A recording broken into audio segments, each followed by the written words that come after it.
Supreme कोर्टने electoral bond scheme विषयी एक महत्त्वपूर्ण निर्णय सादर केला। यात सुप्रीम कोर्टने इलेक्टोरल बॉन्डला बेकायदेशीर ठरवून रद्द करण्यात आलं।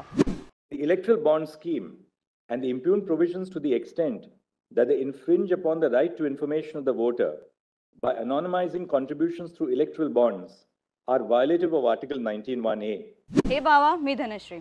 चला जाणूया इलेक्टोरल बॉन्ड्स म्हणजे काय असते।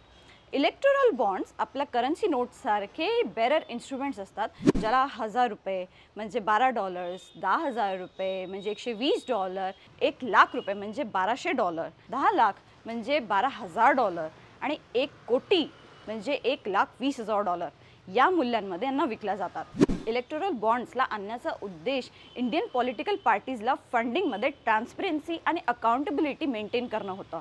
पण इलेक्टोरल बॉन्डिंगने पॉलिटिकल पार्टीजला फंडिंग देणं तर शक्य केलं, पण अकाउंटेबिलिटी आणि ट्रान्सपरन्सीला कुठेतरी दुर्लक्ष झालं। कुठलाही व्यक्ती, कुठलाही गट किंवा कुठलीही संस्था याला विकत घेऊ शकते आणि आपल्या आवडत असलेल्या पॉलिटिकल पार्टीला डोनेट करू शकतात, तेही 15 दिवसाच्या आत, कारण इलेक्टोरल बॉन्ड्सची व्हॅलिडिटी फक्त 15 दिवसच असते। 20,000 रुपयापेक्षा जास्त कुठल्याही पॉलिटिकल पार्टीला डोनेट करणाऱ्या डोनरविषयी माहिती रिव्हील केली जाते, पण इलेक्टोरल बॉन्ड थ्रू डोनेट करणाऱ्याविषयी माहिती रिव्हील केली जात नाही आणि डोनरविषयी माहिती नसल्यामुळे याला लिगलाइज्ड करप्शन म्हटलं जाते। त्याचमुळे यावर आक्षेप घेण्यात आला आणि याला रद्द करण्यात आला।